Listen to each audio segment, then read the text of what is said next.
Rainbow hospital silver Jubilee offer లో భాగంగా ఈ డిసెంబర్ 31, 2024 లోగా రిజిస్టర్ చేసుకున్న వారికి IVF కేవలం 99,000 రూపాయలకే పొందండి. కాంగ్రెస్ పార్టీలో బాన్సువాడ బాంబులు పేలుతున్నాయా? పట్టు కోసం ఎమ్మెల్యే, మాజీ ఎమ్మెల్యే బస్తీ మే సవాల్ అంటున్నారా? ఏ బిడ్డ ఇది నా అడ్డా అంటూ వీధి పోరాటాలు సైతం జరుగుతున్నాయా? హైకమాండ్ చెప్పని, ఆ పైన ఇంకెవరన్నా ఉంటే చెప్పని, డోంట్ కేర్ అంటూ పంతం నీదా నాదా అంటున్న ఆ ఇద్దరు నాయకులు ఎవరు? ఇద్దరి మధ్య ఎందుకు ఆ స్థాయిలో మనస్పర్ధలొచ్చాయి? కామారెడ్డి జిల్లా బాన్సువాడ ఎమ్మెల్యే పోచారం శ్రీనివాసరెడ్డి, మాజీ ఎమ్మెల్యే ఏనుగు రవీందర్ రెడ్డి మధ్య ఆధిపత్య పోరు తారాస్థాయికి చేరుకుంది. ఇద్దరి మధ్య వివాదానికి ఫుల్ స్టాప్ పెట్టేందుకు ఇటీవలే పీసీసీ ప్రయత్నించింది. రాష్ట్ర పార్టీ అధ్యక్షుడు స్వయంగా జోక్యం చేసుకుని ఇద్దరితో మాట్లాడి కలిసి పనిచేసుకోవాలని సూచించారట. దాంతో అప్పటికి ఒక అడుగు వెనక్కి తగ్గినట్టు కనిపించిన నాయకులు నియోజకవర్గంలో మాత్రం తగ్గేదేలే అంటున్నట్టు సమాచారం. విమర్శలు ప్రతివిమర్శలతో మాటల తూటాలు పేలుతూనే ఉన్నాయి. పీసీసీ అధ్యక్షుడితో మీటింగ్కు ముందు వరకు ఎమ్మెల్యే, మాజీ ఎమ్మెల్యేల మధ్య మాటల యుద్ధం జరిగితే తాజాగా వాళ్ల ప్రధాన అనుచరులు ఏకంగా వీధి పోరాటాలకు దిగుతున్నట్టు చెప్పుకుంటున్నారు. దీంతో పరిస్థితి మళ్లీ మొదటికొచ్చిందన్నది పార్టీ వర్గాల టాక్.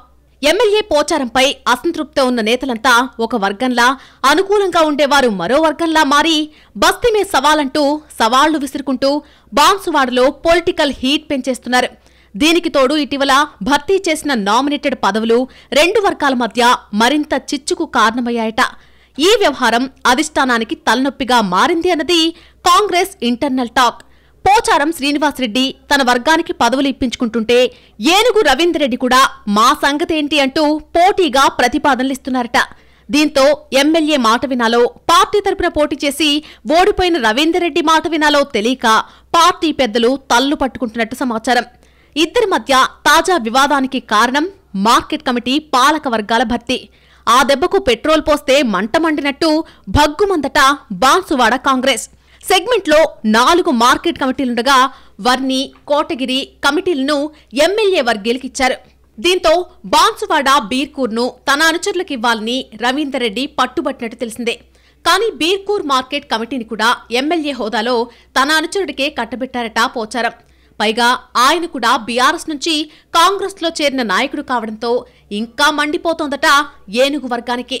దీంతో ఈ పదవి ఆశించి భంగపడ్డ పాత కాంగ్రెస్ నేతలు ఎమ్మెల్యేకు వ్యతిరేకంగా రోడ్డెక్కడంతో పాటు అధిష్టానానికి ఫిర్యాదు చేశారట. అటు పదవి ఆశించి భంగపడ్డ పాత కాంగ్రెస్ నేత ఎమ్మెల్యేని ఉద్దేశించి అనుచిత వ్యాఖ్యలు చేయడంతో పోచారం వర్గీయులు ఆ నాయకుడి మీద దాడి చేసినట్టు తెలిసిందే. పైగా ఎవరైనా పోచారంపై అనుచిత వ్యాఖ్యలు చేస్తే బడితపూజ తప్పదంటూ ఆయన కుమారుడు భాస్కర్ రెడ్డి రవీందర్ రెడ్డి ప్రధాన అనుచరుణ్ణి హెచ్చరించారట. అందుకు సదరు సీనియర్ నేత కూడా అంతే ఘాటుగా రిప్లై ఇవ్వడంతో ఇంకా హీట్ పెరిగి సెగలు కక్కుతోందని అంటున్నారు. ఈ పరిస్థితుల్లో నియోజకవర్గంలో రెండు వర్గాలు ఎదురుపడితే కొట్టుకునేంతగా వెళ్లిందట వ్యవహారం. బాన్సువాడ నియోజకవర్గంలో ఎమ్మెల్యే కీలకమని అధిష్టానం చెప్పినా పాత నేత రవీందర్ రెడ్డి పాత్ర ఏంటన్నది స్పష్టం చేయకపోవడంతో వివాదం అంతకంతకు పెరుగుతోందని అంటున్నారు. ఈ విషయంలో పార్టీ పెద్దలు క్లారిటీ ఇవ్వనంతకాలం ఈ గొడవలు ఇలాగే జరుగుతుంటాయని, త్వరగా ఏదో ఒకటి తేల్చుకుంటే మొత్తంగా పార్టీకే నష్టమని హెచ్చరిస్తోంది కేడర్. పీసీసీ పెద్దలు బాన్సువాడ మంటల్ని వెంటనే ఆర్పుతారా, లేక ఎంతవరకు మండుతుందో మండనీయమని తమాషా చూస్తారా అన్నది తేలాల్సి ఉందంటున్నారు పొలిటికల్ పండిట్స్.